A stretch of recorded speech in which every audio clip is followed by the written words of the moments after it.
This is cerebral cinema. Movies of the mind. Get this and get it straight. Crime is a sucker's road, and those who travel it wind up in the gut of the prison of the grave. There's no other end, but they never learn. Wrigley's Spearmint Chewing Gum, the refreshing, delicious treat that gives you chewing enjoyment, presents for your listening enjoyment Raymond Chandler's most famous character in The Adventures of Philip Marlowe.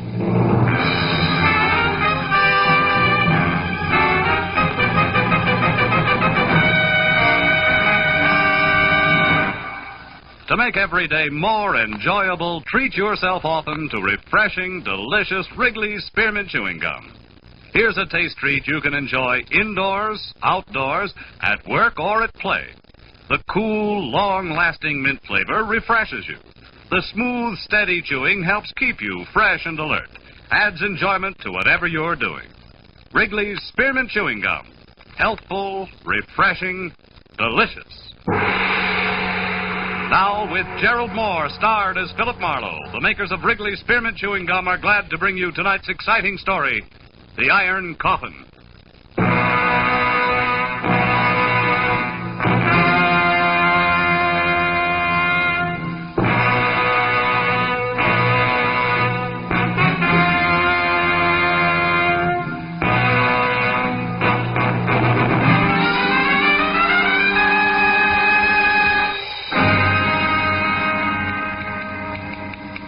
Dear Sir, I wouldn't touch your proposition with someone else's 10-foot pole.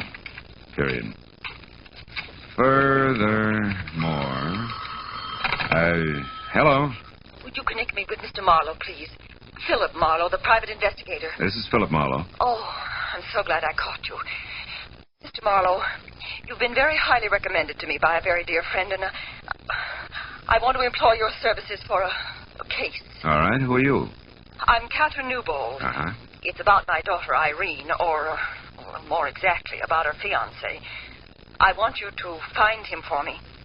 He's 26, dark complexioned, about 5 feet 10, and Oh, just a minute, Mrs. Newbold. It's a little early for descriptions. What's the nature of his disappearance? Mr. Marlowe. Yeah. I'm afraid I just can't explain over the phone. I'm at the boys' place now. Would you come over here? It's 4220.5 Bronze. 4220.5, huh? You see, Bennett is lost, and Irene's gone to help him, and she may get lost, too. Well, how do you mean that, Mrs. Newbold? Lost where? Back somewhere in the 16th century.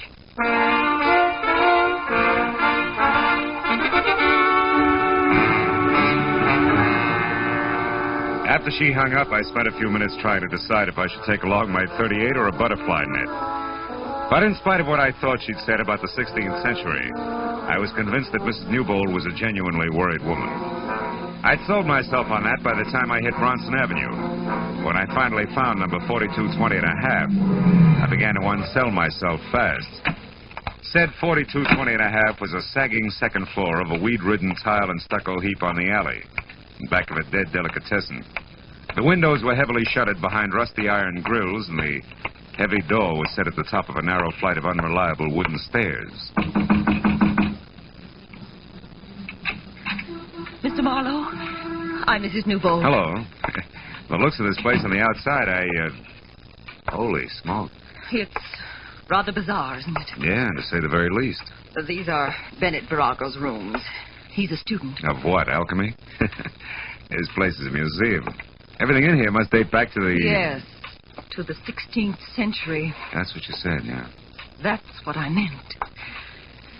Mr. Marlowe, 2 years ago when my daughter met Bennett, he was a nice, normal boy with a great enthusiasm for history. Uh-huh. He's brilliant.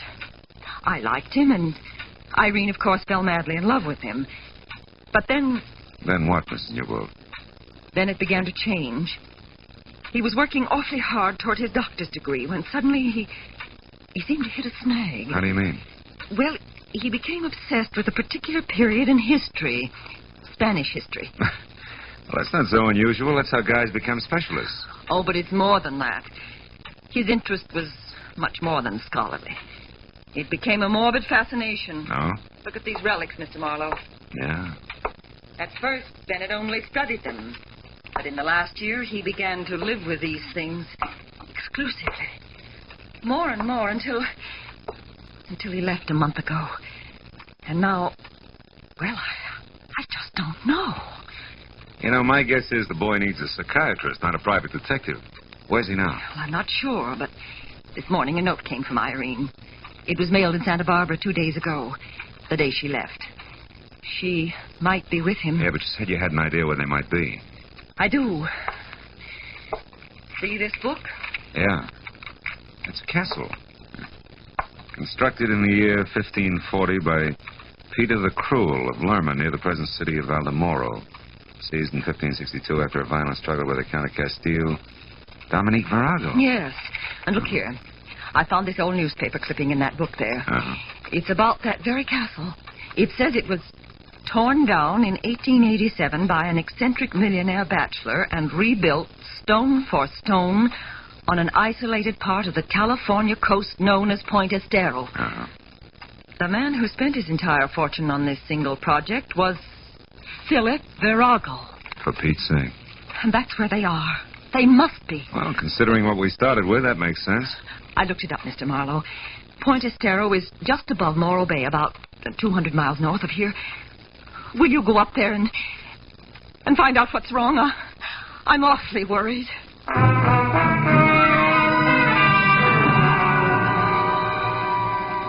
I told her the transplanted castles from Spain were not exactly my cup of tequila. But between the check she handed me and the look in her eyes, I figured a drive along the beach might do me good. Well, I made Santa Barbara by 4, and by 6:30 I was watching the surly Pacific surf hurl itself at the huge granite lump called Morro Rock. Farther north I got, the manner the ocean became. A hulking bank of solid black clouds offshore made a hollow mockery out of daylight savings time. And 20 miles beyond Morro Bay, I had to turn out my lights. By rough calculation, the castle was another 10. But when 11.7 had turned up on the speedometer without so much as a single battlement in view, I decided to turn my lights back on again and stop for some local advice. My first chance was a combination motor court, restaurant, and mobile gas station. Labeled Summit Light, California. L. Chester Poindexter Prop.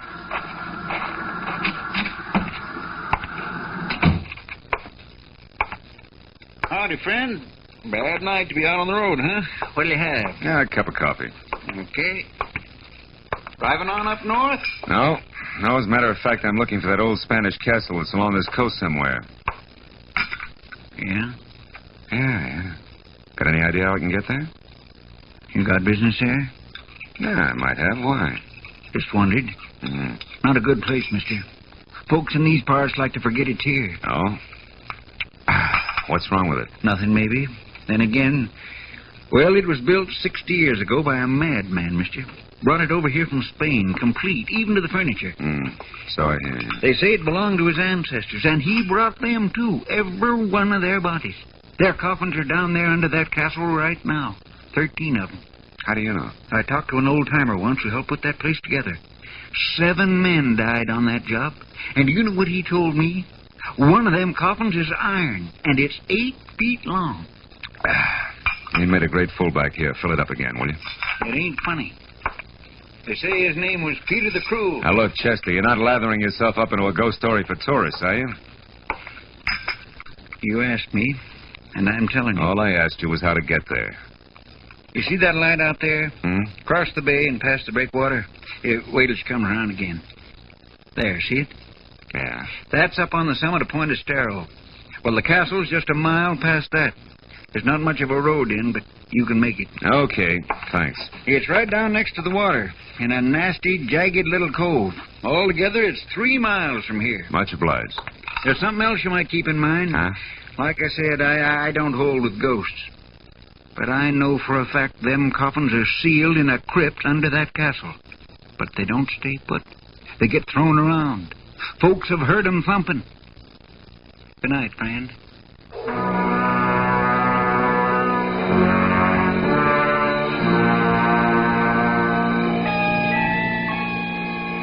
The highway dropped down close to the quiet bay, which was sheltered by the breakwater.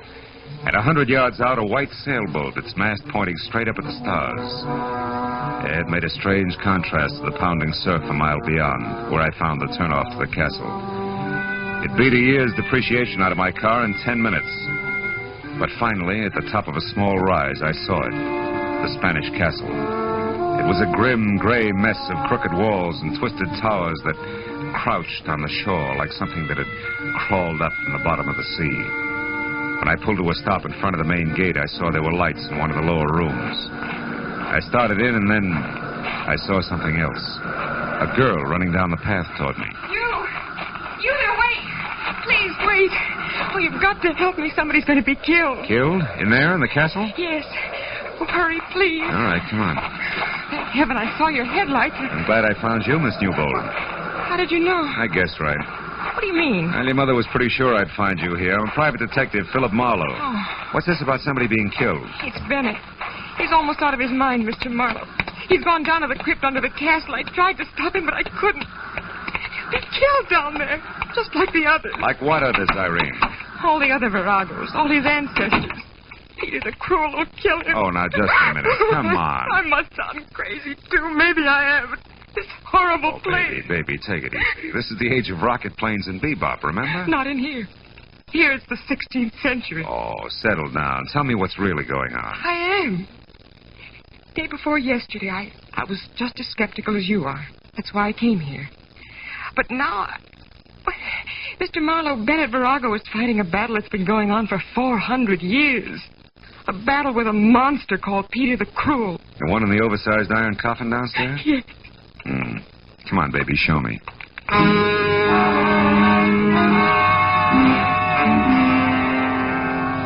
What I could see in the light of the 4 candles in the holder I picked up I didn't like. She led me first on a long flight of stairs, then through a maze of ponderous arched pillars that made the catacombs seem cozy by comparison. Finally, we stopped in front of a heavy door with an iron ring in it. I hauled it open and almost fell in. We were at the top of a deep circular room, carved from solid bedrock. Stairs that must have been designed by a reckless mountain goat followed the curving wall down to the bottom. And there, in the light of a torch stuck in a bracket, a man was working frantically over a big trap door set in the center of the floor. It was Bennett Virago. I told Irene to go back upstairs and wait, and then I started down.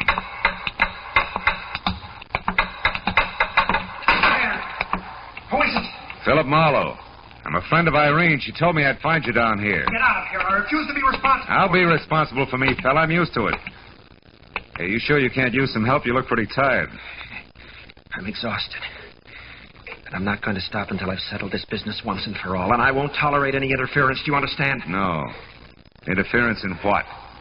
I'm going to spend the night in the crypt under this door. I've got to know the truth. Listen, if you're really Irene's friend, please take her away into town, that Poindexter's place. She's not safe here. Nobody is. Every document I found verifies it. Verifies what? Mr. Marlowe, I'll show you. On one condition. Give me your word that once I'm in there and this door is closed, you'll leave here and take Irene with you. Well? Okay, Virago, it's a deal. Show me. All right. Take that crowbar and help me get this open. Okay. Tonight I broke the seals that were put on this door 30 years ago.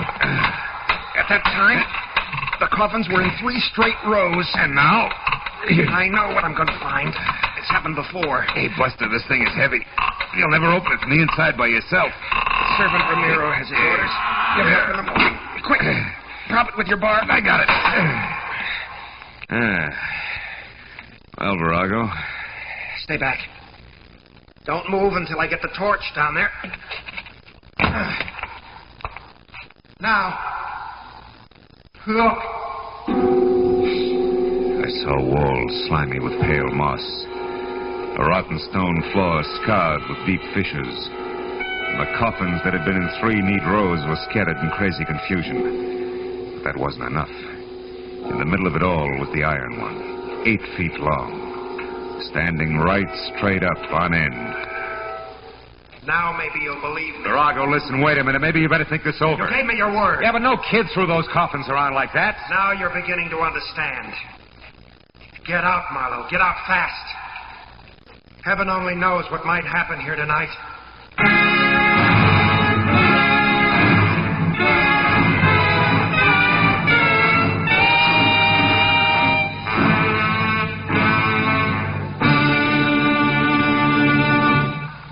make every day more enjoyable, treat yourself often to refreshing, delicious Wrigley's Spearmint Chewing Gum. The lively, full-bodied, real mint flavor cools your mouth, moistens your throat, freshens your taste. And the chewing itself gives you a little lift, helps you keep going at your best. So for real chewing enjoyment that's refreshing and long-lasting, always keep Wrigley's Spearmint Chewing Gum handy. Healthful, delicious Wrigley's Spearmint Gum will make every day more enjoyable. Now with our star, Gerald Moore, the second act of Philip Marlowe and tonight's exciting story, The Iron Coffin.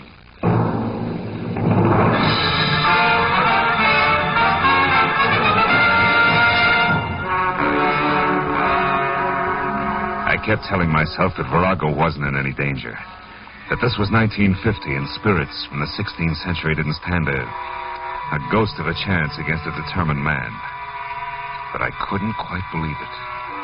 And things didn't get any cozier as I watched the man with the obsession descend into the crypt.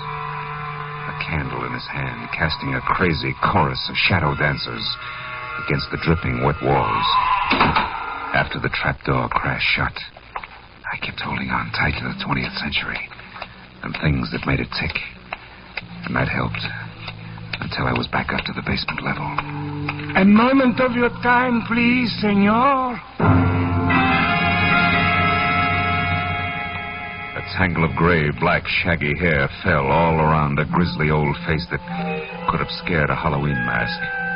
And the rest of them fit from a build that included almost no shoulders, 8 long, scrawny arms, and an outfit that was medieval. I did not mean to alarm you, senor. Yeah, you couldn't miss. It's so dark in here. You're Ramiro? Si, Ramiro. I, senor, wait upon the master of this house, even as my father did, and his father before him. Always, senor, a Ramiro has been in service in this castle. Always since Peter the Cruel. You mean you came over here from Spain? You were imported with this castle? Si, indeed. It had to be that way, senor. None else but a Ramiro knows the castle. Every stone, every fixture, every sound in the night. Why, senor, there where you stand, a Ramiro stood on that fateful day in the year 1562 when Dominic Virago, the Count of Castile, sentenced Peter the Cruel to his death. Oh, it was an awesome occasion, senor. I'll bet. The story of that day lives in my mind as though I had been present. I hear and see it all. Hear and see the fantastic spectacle in this very room. The place lighted by flaming torches. The prisoner was Peter the Cruel. His legs bound in heavy chains and weighted with an iron ball. The crowd rushed forward to hear what the had to say. Dominique Virago, Count of Castile, do this day proclaim the tyrannical rule of the prisoner before me at an end. And I do further proclaim that the prisoner, Peter the Cruel, be hanged, wearing the shackles and weights of a common thief. And when his body is dead, I order it cut down and sealed in an iron coffin, the chains not removed. Only by right of the royal blood of our fathers do I allow his remains to be placed in the family crypt below this room. Now, Peter the Cruel, you have heard this sentence. How do you speak?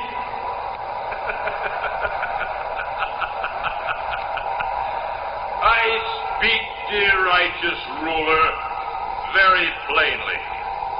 This, the day of my execution, is a black day. A black day for you, Dominique Virago, for Castile, for Spain. For in spirit I will not die, not go to the crypt below. In spirit I will not rest until I have had my revenge through all the years that follow this day. This black day. You and your ancestors, beware, Virago. Beware!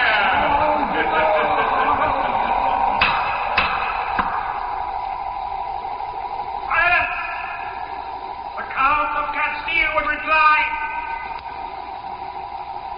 Hang him.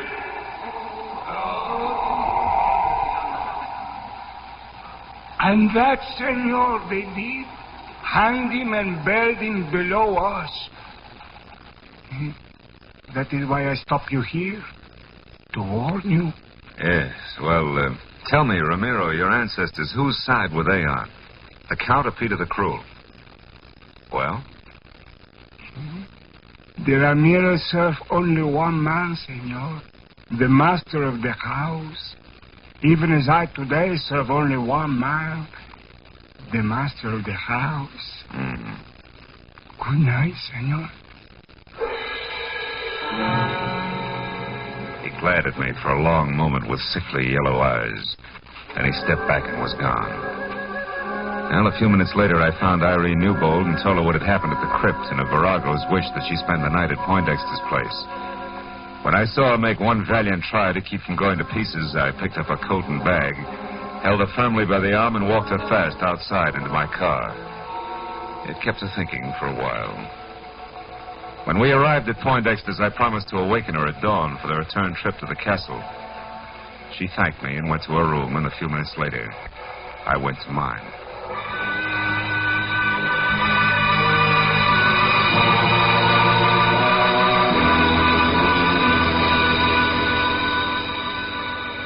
After 3 hours of cigarette-filled sleeplessness had gone by, I slipped outside and watched the summit light that winked at me every third second. I didn't wink back.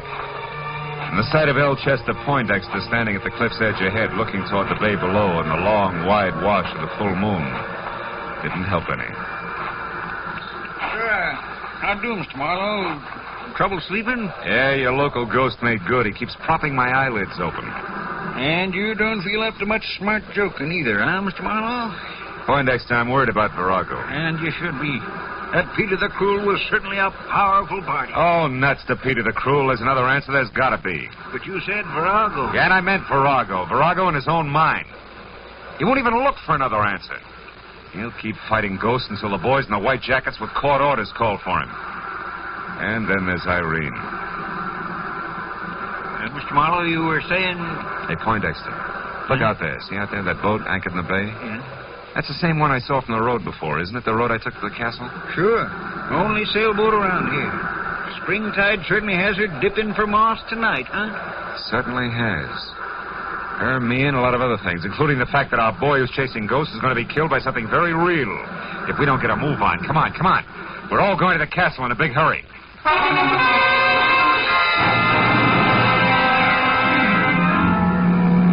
Marlowe, are you sure you're right? I can't believe the answer's that simple. Doesn't matter, Irene. Simple or not, it can still kill. Come on, Poindexter. We're going to run for it. Every second counts now. You catch up to us, Irene. We're going ahead.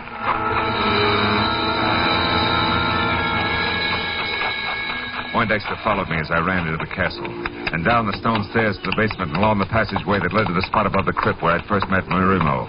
But we both slammed to a stop at the sight of something I couldn't expect to find this side of the Dark Ages. It was Ramiro again. Only this time minus his apron and long winter underwear, and plus a head-to-toe black coat of mail with a shiny steel helmet spike on top, tucked underneath his arm. And in one hand a lantern that swung to and fro with his cackling. In the other a long sword, vintage Lady of the Lake. But, senor, they're fighting down there in the crypt. Virago, the last of the Viragos, and Peter the Cruel. Peter who is to have his revenge. Get out of the way, Ramiro. Come on, Poindexter. We got to get this door open. No, stop. Get lost, halfway. Are we in time? Is Bennett all right? I don't know yet. Watch that jerk in the fancy dress. If he gets up, yell. Come on, Poindexter. We got to get this door open. Come on. Let's have it. It's coming. Look, the crypt is filled with water just like you said. Help me. Oh, Bennett. Bennett, thank heaven you're all right. Virago, here. Take my hand. Reach for it. There we are. Couldn't have lasted another minute. The water came through the cracks in the floor. And the coffins. They floated. That's right. They're bumping against the sides of the crypt as the thumping sound you people have heard. Yes. And when the water subsides again, the coffins will be scattered all over. Oh, Bennett, darling, you see, it's no angry spirit. Yes, but But why the water, Mr. Marlowe, and why does Peter the Cruel's coffin always stand on end upright? Where does the water come from? The sea. There's an unusually high tide tonight. Spring tide, they call it. Right, Poindexter? Right. Happens when the sun and the moon are in either direct conjunction or opposition. You see, the castle's so close to the ocean and the crypt so deep that the water seeps in as the tide rises. Oh, I see. And as for Peter the Cruel, he settles upright because the old boy was buried in his coffin with his bondage chain still wrapped around his feet, according to legend. Ask Ramiro there. I'll be glad to tell you all about it. Senor, it is more than legend. It is true. True, sir, that no... Oh, shut up, Ramiro. Had enough of you and your stories. Mr. Marlowe, how did you know? I mean... He means, what got you here in time? How did you think of the spring tide, Mr. Marlowe? Well, it was a sailboat anchored in the bay, Irene. You know, when I first saw it, its mast pointed straight up at the stars. When I saw it again, hours later, it was dipped forward sharply because the anchor chain had been pulled tight by the rising tide. Well, that gave me the hunch I needed. The hunch we needed, Mr. Marlowe. Thanks a lot. I'm glad to be out of the 16th century, and you know something? What? I think I'll stay out.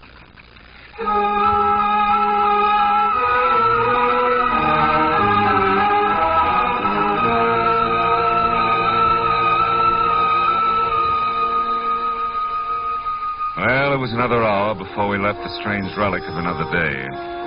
An hour in which everybody found himself thinking of Peter the Cruel's vengeful spirit. Oh, well, the tide took care of him. Oh, Marlowe, did you hear that? No.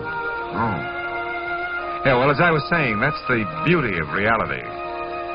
Yeah, you can figure everything out. Marlowe, there it is again. Oh, that's nothing. It's probably just the wind. Look, that figure up on the ramparts. Figure? Ramparts? Oh. Why, that's Ramiro. Or is it?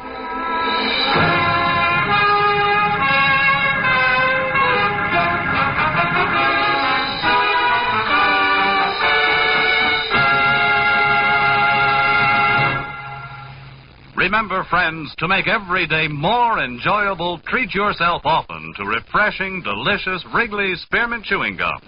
There's lots of cooling, real mint flavor in every stick. And chewing Wrigley's Spearmint helps keep you feeling fresh and alert. You feel better, work better, get more fun out of doing things.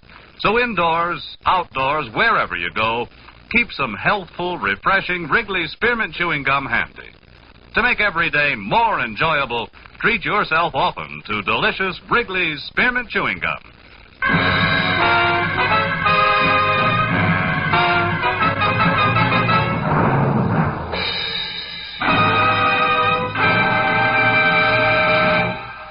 The Adventures of Philip Marlowe, presented by Wrigley's Spearmint Gum, bring you Raymond Chandler's most famous character and star, Gerald Moore. Philip Marlowe is produced and directed by Norman MacDonald and written for radio by Robert Mitchell and Gene Levitt. Featured in the cast were Irene Tedrow, Lillian Byatt, David Ellis, Jane Novello, Parley Bear, Barney Phillips, and Edgar Barrier. The special music is composed and conducted by Richard Arant. The makers of Wrigley's Spearmint Chewing Gum hope you've enjoyed tonight's adventure of Philip Marlowe and that you're enjoying Wrigley's Spearmint Gum every day.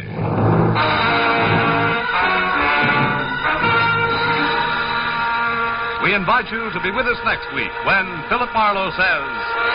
This time a dying man's last wish led me from a gunman with orders to stop me, past a battered corpse in a crumbling mansion, to a ruthless redhead playing for keeps. And when it was over, the one in the middle got away with everything, except the dying man's last wish. This is Bob Stevenson speaking, and this is CBS, the Columbia Broadcasting System.